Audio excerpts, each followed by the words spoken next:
Hello मेरे प्यारे students, तो क्या हाल चाल। आई होप कि आप लोग बहुत ही अच्छे होंगे और पढ़ाई भी आप लोगों की बहुत ही अच्छी चल रही होगी। तो आइए आज की वीडियो में हम लोग चलते हैं लेकर भौतिक विज्ञान का आंसर सेट दूसरा वाला जो जो कि प्रश्न नंबर 3 तक हो चुका था और ये प्रश्न नंबर आपका 4 बाकी है जो आपका खंड द है। अगर आप लोग पहले की वीडियो नहीं देखे हैं तो प्लेलिस्ट में जाइए और सभी वीडियो को देखिए और खरीदने के लिए आप लोग इस नंबर को संपर्क करिए 74600। ठीक ना। क्या नंबर है मेरा, देखिए यहाँ पर लिखा हुआ है, यहाँ पर देखिए 746001276 ठीक ना। इस नंबर पर आप लोग कांटेक्ट करिए और 100 रुपीज में आप लोग को सभी पीडीएफ मिल जाएंगे 3-3 4-4 ईयर के। तो आइए हम लोग देर न करते हुए प्रश्न नंबर को स्टार्ट करते हैं। प्रश्न नंबर 4 का क, तो यहाँ पर हम लोग लिख लिए हैं क्वेश्चन को। तो देखिए यहाँ पर क्या है, प्रश्न नंबर 4 का क, एक समान विद्युत क्षेत्र में रखे वैद्युत द्विध्रुव पर लगने वाले बल आघूर्ण का व्यंजक प्राप्त कीजिए। ठीक ना। क्या करना है आपको, वैद्युत द्विध्रुव पर लगने वाले बल आघूर्ण का व्यंजक प्राप्त करना है। तो यहाँ पर देखिए एक फिगर मैं बनाया हूं यहाँ पर जो इसका व्यंजक प्राप्त करने में मदद करेगा। तो यहाँ पर देखिए सबसे पहले आप लोगों को ऐसे ऐसे बना लेना है फिगर को, और यहाँ पर जो आपका ये 2l जो इसकी दूरी होती है 2l होती है, और जो इस पर जो कोण बनता है मेरे प्यारे बच्चों कितना बनता है, कितना डिग्री का, 90 अंश का बनता है। कितना डिग्री का बनता है, 90 डिग्री का बनता है। और इसका जो नाम रखना है, इसका ए रख लेंगे, इसका बी रख लेंगे, इसका एम रख लेंगे। यहाँ पर सी भी रख सकते हैं लेकिन यहाँ पर एम रखेंगे। ठीक है। यहाँ पर देखिए इसका जो आवेश है, इस पर जो आवेश लगा हुआ है प्लस का क्यू है, और इसका जो एफ बराबर है क्यू ई है। ठीक है। यहाँ पर भी देखिए एफ बराबर क्यू ई, और जो कोण आपका है थीटा है जो कि 90 डिग्री सेल्सियस पर। ये आपको बना लेना है इस तरीके से, और इसके बारे में कुछ लिख लेना है। यहाँ पर देखिए माना एक वैद्युत द्विध्रुव ई तीव्रता के क्षेत्र की दिशा में स्थित रखा है, इन पर क्यू ई मात्रा के बल आरोपित है। जो इस पर बल लग रहा है किसका लग रहा है, क्यू और ई के मात्रा का बल आरोपित है। ठीक ना। अब हम लोग चलते हैं आगे थोड़ा सा। तो यहाँ पर देखिए हम लिखे हैं यदि बल आघूर्ण ताऊ हो, तो ताऊ क्या होता है, बल आघूर्ण होता है ताऊ। ठीक ना। तो ताऊ बराबर क्या होता है, ताऊ बराबर बड़े चाचा, यानी कि यहाँ पर देखिए बड़े चाचा नहीं, यहाँ पर ताऊ बराबर क्या होगा, बल गुणे बलों के बीच लंबवत दूरी। ठीक है। तो ताऊ बराबर क्या होगा यहाँ पर, बल गुणे बलों के बीच लंबवत दूरी। अब यहाँ पर देखिए साइन थीटा बराबर आप लोग जानते हैं कि लंब बटा कर्ण होता है। क्या होता है, लंब बटा कर्ण। जैसा कि यहाँ पर मैं आपको दिखा दूं, यहाँ पर देखिए यहाँ पर ये जो थीटा बन रहा है, अब इसका अगर हम लोग साइन थीटा निकालेंगे तो क्या आएगा, ये आएगा लंब और ये आएगा कर्ण। ठीक ना। ये आएगा लंब और ये आएगा कर्ण, तो ये होता है लंब बटे कर्ण। लंब क्या है, ए एम है, और जो कर्ण है आपका क्या है, ए और बी है। ठीक है। क्या है, कर्ण ए बी, और इसकी दूरी देखिए 2l दिया है। कितना इसका दूरी दिया है, 2l, और इसका मान आपको निकालना है। ठीक ना।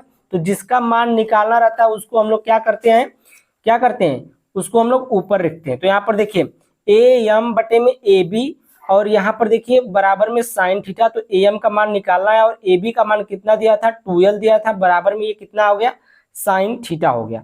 अब देखिए 2l को हम लोग इधर भेज देंगे तो ये क्या हो जाएगा, ए एम बराबर 2l साइन थीटा। जैसा कि आप लोग जानते हैं कि ताऊ बराबर होता है बल, यहाँ पर देखिए ताऊ बराबर क्या होता है, बल गुणे बलों के बीच लंबवत दूरी होती है, होता है ना। तो अब देखिए ये आपका मान इसी पर रखेंगे। ये देखिए ताऊ बराबर क्या है, एफ गुणे ए एम क्या है, बलों के बीच लंबवत दूरी है जो कितना है, ए एम है। ए एम का मान कितना आया, 2l साइन थीटा आया। कितना आया, 2l साइन थीटा। तो 2l साइन थीटा रख देंगे। और देखिए एफ जो है, एफ बराबर क्या होता है आपका, क्यू इंटू ई होता है, वहीं पर रखे थे, एफ बराबर क्यू इंटू ए ई। ठीक है। अब यहाँ पर हम लोग चलेंगे, देखिए ई ताऊ बराबर क्या हो जाएगा, ई, इसको इधर उधर कर लिए तो ई यहाँ पर आ गया, ई साइन थीटा, और यहाँ पर इंटू में क्यू इंटू 2l। ये क्यों किए हैं, इसीलिए किए हैं। देखिए विद्युत द्विध्रुव आघूर्ण पी बराबर क्या होता है, क्यू इंटू 2l होता है। तो इसकी जगह पर हम लोग क्या रखेंगे, 2l रखेंगे। तो यहाँ पर देखिए हम लोग क्या रख दिए, क्यू इंटू 2l के जगह पर ई साइन थीटा इंटू में पी रख दिए। यहाँ पर समझ में आया आपको इतना, आई होप कि आप लोग को बहुत ही अच्छा से समझ में आ रहा होगा। तो यहाँ पर देखिए ताऊ बराबर क्या आ जाएगा, पी को हम लोग आगे लेकर आएंगे तो पी ई साइन थीटा, ताऊ बराबर क्या आ जाएगा, पी ई साइन थीटा। तो ये आपका बल आघूर्ण निकल गया। ठीक है, अब इसको अगर वेक्टर रूप में लिखना है तो वेक्टर रूप में आप लिख सकते हैं vector tau equal to vector P into vector E के रूप में इसको हम लोग लिख सकते हैं। ठीक ना, साइन थीटा वेक्टर के रूप में नहीं लिखाता है। ठीक है, तो यहां तक आपको ये सिद्ध करना था, ये हो गया। अब हम लोग चलते हैं नेक्स्ट क्वेश्चन पर, क्वेश्चन नंबर ख वाले पर। प्रश्न नंबर 4 का ख है 12 सेंटीमीटर त्रिज्या के धारावाही वृत्ताकार कुंडली के केंद्र में उत्पन्न चुंबकीय क्षेत्र बी की तीव्रता 0.5 गुणे 10 की पावर -4 दिया है। ठीक है, तो यहाँ पर टेस्ला में दिया है ये मान 0.5 गुणे 10 की पावर -4 टेस्ला। ठीक ना, कुंडली के तल के लंबवत ऊपर की ओर है। कुंडली में प्रवाहित धारा के मान तथा दिशा का परिकलन कीजिए। किसका परिकलन करना है? धारा का मान परिकलन करना है। ठीक ना, दिशा का मान परिकलन करना। तो यहाँ पर देखिए हम लोग यहाँ पर जो 12 सेंटीमीटर दिया है यहाँ पर हम लिख लिए हैं, पहले दिया है, क्या दिया है? आर बराबर 12 सेंटीमीटर। आर बराबर कितना दिया है? 12 सेंटीमीटर दिया है। उसको हम लोग मीटर में चेंज करेंगे, तो मीटर में चेंज करने के लिए 100 से क्या करते हैं? भाग करते हैं। भाग करके ऊपर लेकर जाएंगे तो 12 गुणे 10 की पावर -2 मीटर होगा। अब बी बराबर देखिए यहाँ पर दिया है चुंबकीय क्षेत्र, बी बराबर कितना दिया है? चुंबकीय तीव्रता यहाँ पर 0.5 गुणे 10 की पावर -4 दिया है। तो यहाँ पर हो जाएगा बी बराबर 0.5 गुणे 10 की पावर -4 टेस्ला। ठीक ना, आई का मान हमें क्या करना है? परिकलित करना है। तो यहाँ पर देखिए चुंबकीय क्षेत्र का जो फार्मूला होता है बी बराबर क्या होता है? बी बराबर होता है म्यू नॉट इंटू आई अपान में 2r। अपान में क्या हो गया? 2r। जब आई बराबर निकालेंगे तो ये 2r इधर चला जाएगा और म्यू नॉट इधर आ जाएगा, आई बराबर हो जाएगा। तो बी इंटू यानी कि चुंबकीय क्षेत्र इंटू 2r अपान में म्यू नॉट और इक्वल टू क्या हो जाएगा? आई हो जाएगा। ठीक ना, तो इतना हुआ। हम लोग नेक्स्ट पेज पर चलते हैं। अब देखिए यहाँ पर आई बराबर हमारा ये प्राप्त हुआ b इंटू 2r अपान में म्यू 0। ठीक ना, यहाँ तक हुआ। अब देखिए हम लोग म्यू 0 का मान तो हमको पता नहीं, तो म्यू 0 का मान देखिए कैसे निकालेंगे। यहाँ देखिए म्यू 0 अपान में 4 पाई बराबर में क्या होता है? 10 की पावर -7 होता है। कितना होता है? 10 की पावर -7 होता है। तो म्यू 0 बराबर निकालेंगे तो ये इधर चला जाएगा मल्टीप्लाई में, तो ये हो जाएगा 4 पाई इंटू 10 की पावर -7 हो जाएगा। म्यू 0 बराबर इतना आ गया।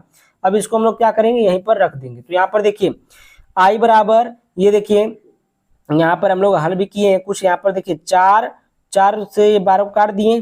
देखिए 2r का मान कितना दिया था वही रखे। यहाँ पर देखिए b का मान दिया था 0.5 गुणे 10 की पावर -4 और r का मान दिया है आपका 12 गुणे 10 की पावर -2 और ये आगे 2 है तो यहाँ पर 2 है। तो 4 से काटे, 4 3 12, 3 आ गया ऊपर। अब इसको 3 दूना के 6, 6 5 30, 30 आया तो एक अंक पर दशमलव लगाएंगे तो 3.0 हो जाएगा। और ये गुणे 10 के पावर 6, -2 यहाँ पर, -4 यहाँ पर, 10 के पावर -6 और नीचे जो बचा है आपका पाई और 10 के पावर -7, तो ये ऊपर जाएगा तो ये क्या हो जाएगा? 10 के पावर +7 हो जाएगा और नीचे पाई। अब पाई का मान रखेंगे होता है 3.14। क्या होता है? 3.14। तो ये आपका बचा क्या? 3 गुणे 10 की पावर 10, अरे 3 गुणे 10 बचा। ठीक ना, तो यहाँ पर जो आपका ये -6 और 10 की पावर 7 है, घटेगा तो कितना बचेगा? 1 गुणे 10 बचेगा। ठीक ना, तो यहाँ पर हो जाएगा 3 गुणे 10 हो जाएगा और बटे में पाई का मान रखेंगे 3.14। अब इसको हम लोग क्या करेंगे?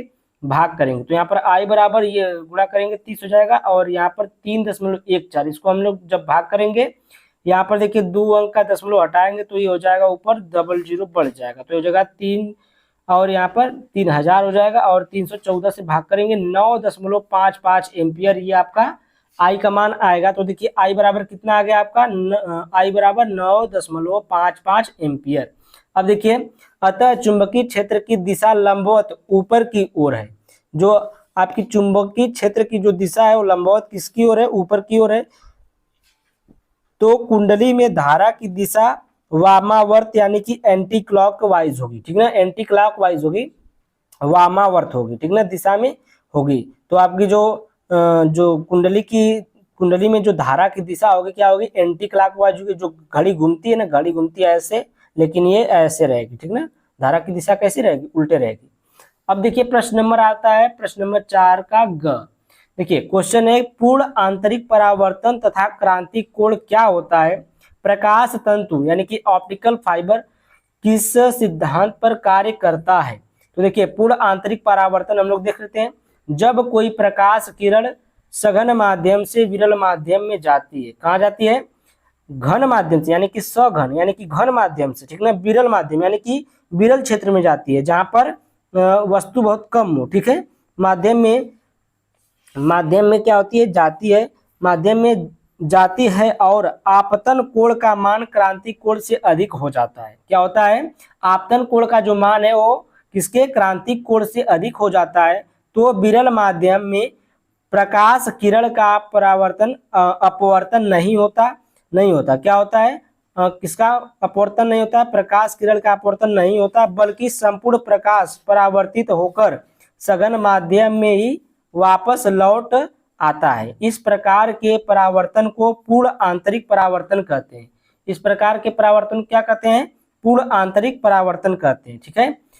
क्रांतिक कोण क्या होता है? देखिए, क्रांतिक कोण है सघन माध्यम में बना वह आपतन कोण जिसके लिए विरल माध्यम में अपवर्तन कोण 90 डिग्री होता है, क्रांतिक कोण कहलाता है। इसे C से प्रदर्शित करते हैं। देखिए, जो सघन माध्यम में जो बना आपतन कोण होता है वह विरल माध्यम में अपवर्तन कोण कितना डिग्री का होता है? 90 डिग्री का, यानी कि 90 डिग्री होता है, ठीक ना। उसको हम लोग क्या बोलेंगे? क्रांतिक कोण कहते हैं। क्या कहते हैं? क्रांतिक कोण कहते हैं।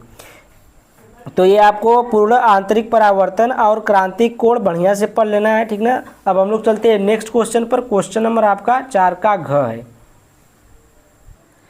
ये देखिए क्वेश्चन है 4 का घ। दर्शाए गए परिपथ में ए तथा बी के मध्य विभवांतर ज्ञात कीजिए। दिखने में तो बहुत ही आसान क्वेश्चन लग रहा है, लेकिन ये है थोड़ा हैवी, ठीक ना। तो पहले हम ऐसे बनाए थे, लेकिन ये जगह कम पड़ने लगी तो हम यहाँ पर बड़ा सा बना लिए, ठीक है।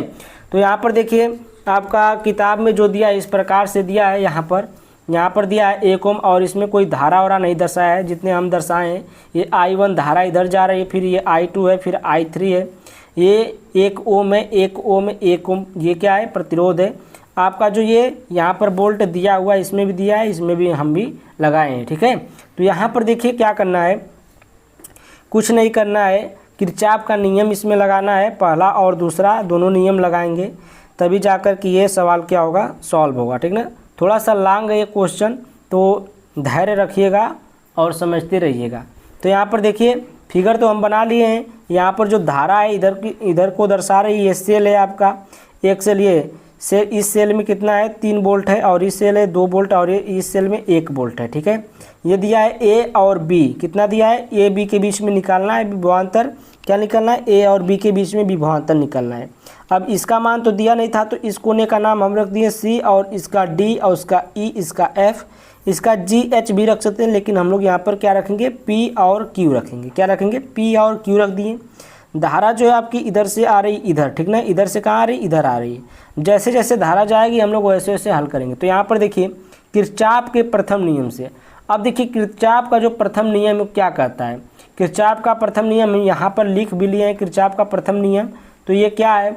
किसी संधि पर मिलने वाले समस्त धाराओं के बीजगणितीय योग शून्य होता है, ठीक ना। किसी संधि पर मिलने वाले समस्त धाराओं के जो बीजगणितीय योग होते हैं कितना होता है? शून्य होता है। तो देखिए यहाँ पर कौन कौन से है? ये देखिए I1 है एक धारा, एक I2 है, एक I3 है। तीनों का योग क्या होगा? बीजगणितीय योग क्या होगा? शून्य होगा। तो यहाँ पर देखिए I1 plus I2 plus I3 ये क्या हो जाएगा? 0 हो जाएगा। इसको हम लोग क्या मान लेंगे? समीकरण नंबर 1 मान लेंगे। क्या मान लिए? समीकरण 1 मान लिए। उसके बाद देखिए बंद पास हम लोग दूसरा लेंगे, बंद पास EFPQ। बंद पास कौन सा है? EFPQ। कौन सा? EFPQ। अब देखिए यहाँ पर आपका किरचॉफ का द्वितीय नियम से, तो यहाँ पर देखिए द्वितीय नियम हम लिखे हैं, किसी विद्युत परिपथ में प्रत्येक बंद पास के विभिन्न खंडों में बहने वाली धाराओं का बीजगणितीय योग उसमें लगे विद्युत वाहक बल के बराबर होता है। जो उसमें विद्युत वाहक बल लगा है, जो बोल्ट लगा है, उसके बराबर होगा। तो यहाँ पर देखिए यहाँ से हम लोग लिए क्या लिए हैं? यहाँ पर देखिए ये EFPQ लिए हैं। तो EFPQ में कौन कौन सी धारा बह रही है? तो I1 है, और E से लेके यहाँ तक I1 है।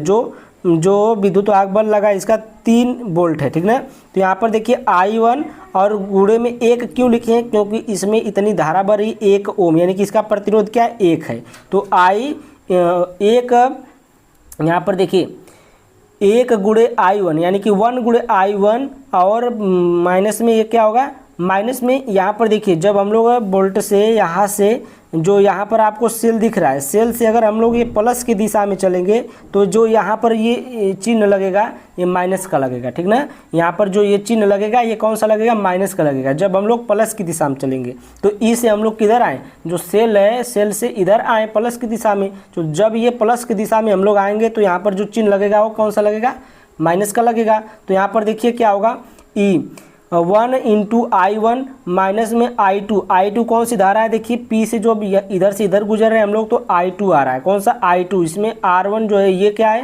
1 है, ठीक ना। 1 ओम ये क्या है, प्रतिरोध है। तो I2 और ये इंटू में क्या हो जाएगा, 1 हो जाएगा, ठीक ना। तो यहाँ पर देखिए I2 इंटू 1 हो गया, बराबर में क्या है वोल्ट जो दिया है उसको ले लेंगे। तो यहाँ पर देखिए कि कहा ना यहाँ पर विद्युत वाहक बल के क्या होता है, बराबर होता है। तो यहाँ पर देखिए 3 वोल्ट, पहले में कितना है 3 वोल्ट, पहले में देखिए यहाँ पर 3 वोल्ट है और दूसरे में क्या है 2 वोल्ट है। तो यहाँ पर क्या हो जाएगा 3 माइनस 2 हो जाएगा, ठीक ना।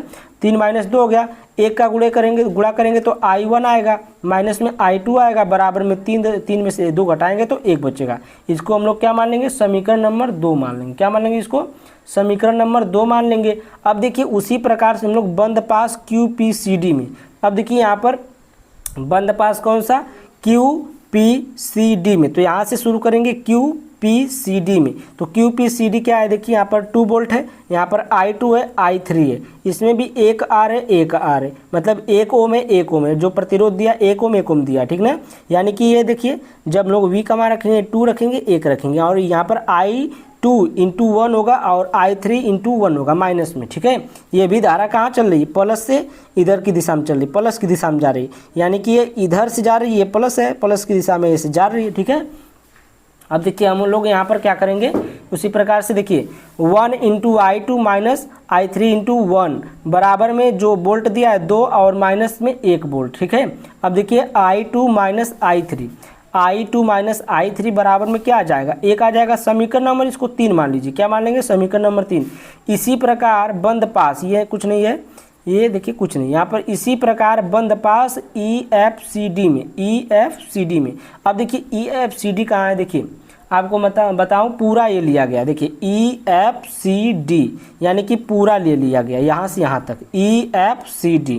अब EFCD में क्या आएगा, देखिए इसमें आएगा I1 गुणे 1, ठीक ना, और जो वोल्ट आएगा 3 आएगा और यहाँ पर भी आएगा तो I3 गुणे 1 और वोल्ट कितना 1 है। तो यहाँ पर देखिए I ये यानी कि 1 ये आपका प्रतिरोध है, 1 गुणे I1 माइनस में 1 गुणे I3 बराबर में 3 माइनस 1 आ गया। ये आपका वोल्ट जो दिया था वो, तो I1 माइनस I3 बराबर में 2, ठीक ना। I1 माइनस I3 बराबर में 2 आया और ये समीकरण नंबर 4 है, ठीक है। ये क्या आ गया, समीकरण नंबर 4। अब हम लोग चलते हैं नेक्स्ट पेज पर।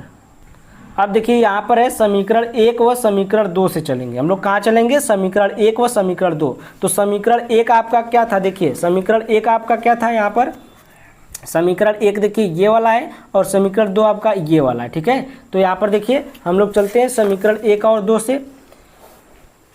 तो ये आपका देखिए समीकरण 1 है I1 माइनस I2 बराबर 1, समीकरण, तो ये आपका है समीकरण 1 है, ठीक है। ये जब समीकरण 1 है तो समीकरण 1 में देखिए क्या है, समीकरण 2 में I1 माइनस I2 बराबर 1 है और जो समीकरण 1 है ये वाला, समीकरण 2 ये वाला समीकरण 1 है। तो यहाँ पर देखिए I2 से I2 देखिए माइनस दोनों को क्या करने पर, जोड़ने पर, दोनों समीकरण जोड़ेंगे तो ये माइनस I2 और ये प्लस I2 क्या हो जाएगा, कट जाएगा और I1 क्या हो जाएगा 2I1 हो जाएगा, जुड़ जाएगा। I1 क्या हो जाएगा 2I1 हो जाएगा और ये प्लस में I3 बचेगा, बराबर में ये क्या आ जाएगा 1 आ जाएगा। ये आपका बन गया कौन सा, समीकरण नंबर 5 बन गया। क्या बन गया आपका, समीकरण नंबर 5 बन गया। अब देखिए समीकरण 4 व समीकरण 5 से चलेंगे। किससे चलेंगे, समीकरण 4 व समीकरण 5 से चलेंगे।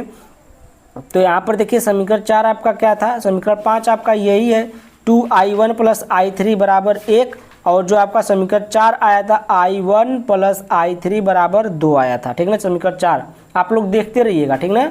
I1 प्लस I3 बराबर 2 आया। अब इसको जोड़ने पर अब देखिए 2I1 और 1I मतलब I1 तो कितना हो जाएगा, 2 1 3 I1 हो जाएगा, 2 1 3 I1 हो जाएगा। और ये I3 कितना हो जाएगा, 2I3 हो जाएगा। कितना हो जाएगा, 2I3 हो जाएगा, ठीक है।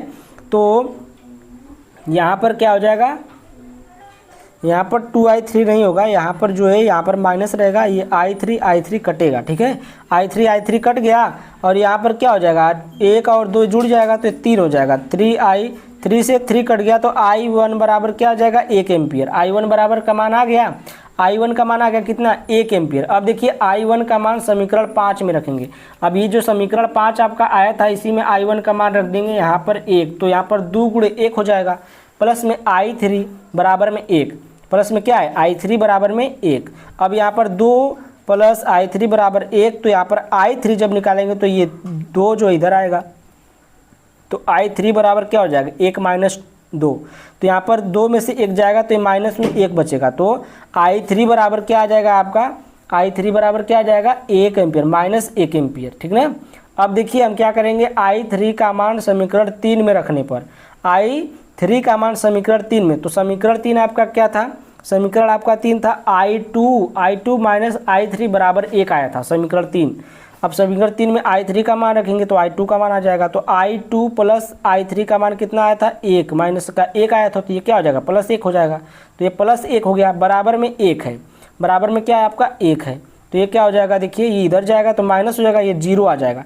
तो I2 का मान कितना आ जाएगा, 0 एम्पियर। I2 का मान कितना आ गया, 0 एम्पियर। अब देखिए A तथा B के मध्य विभवांतर, A तथा B के मध्य विभवांतर आराम से निकाल लेंगे। यहाँ पर देखिए V बराबर E माइनस का I1 इंटू IR।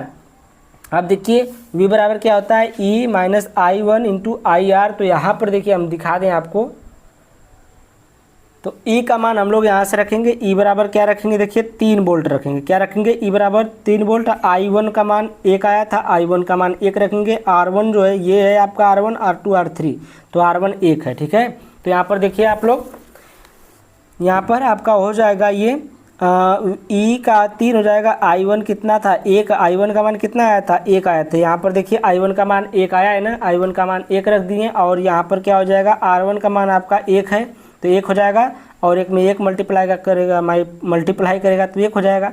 अब V बराबर आपका 3 माइनस 1 आएगा, तो 3 में से 1 घटाएंगे तो 2 बचेगा। वोल्ट बराबर कितना आ गया, 2 वोल्ट आ गया। तो विभवांतर कितना आ गया, 2 वोल्ट आपका आ गया। यही निकालना था। देखिए बहुत ही लॉन्ग चला गया ये क्वेश्चन, और बहुत ही मज़ेदार क्वेश्चन था। हम इसमें तनको देर नहीं किए हैं, बहुत ही बढ़िया से इसको करा दिए, ठीक है। अब देखिए प्रश्न नंबर 4 का अंगा वाला है, कह रहा है कि अन्योन्य प्रेरकत्व की परिभाषा दीजिए, सिद्ध कीजिए कि henry upon metre equal to newton upon ampere square होता है, ठीक है। इसको हम लोग क्या करेंगे, सिद्ध करेंगे। तो यहाँ पर देखिए अन्योन्य प्रेरण गुणांक अथवा अन्योन्य प्रेरकत्व, तो यहाँ पर देखिए 2 कुंडलियों का अन्योन्य प्रेरकत्व द्वितीय कुंडली में उत्पन्न उस प्रेरित वैद्युत वाहक बल के बराबर होगा यदि प्राथमिक कुंडली में धारा परिवर्तन की दर एकांक हो, ठीक ना।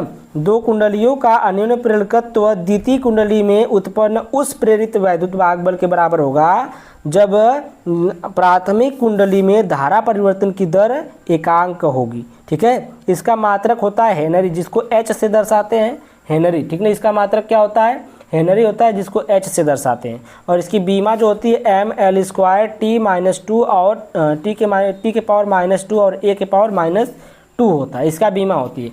अब देखिए हम लोग इसको सिद्ध करते हैं कैसे। देखिए हेनरी अपान मीटर और बराबर में न्यूटन अपान एम्पियर स्क्वायर।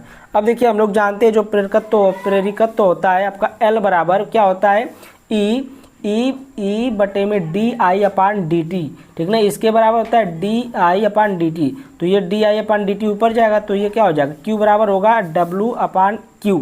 क्या हो जाएगा, ये कार्य बटे आवेश होता है, तो यहाँ पर Q बटे W बटे Q हो जाएगा, और गुणे में ये T ऊपर जाएगा I नीचे, तो यहाँ पर DT अपान DI हो जाएगा, ठीक है।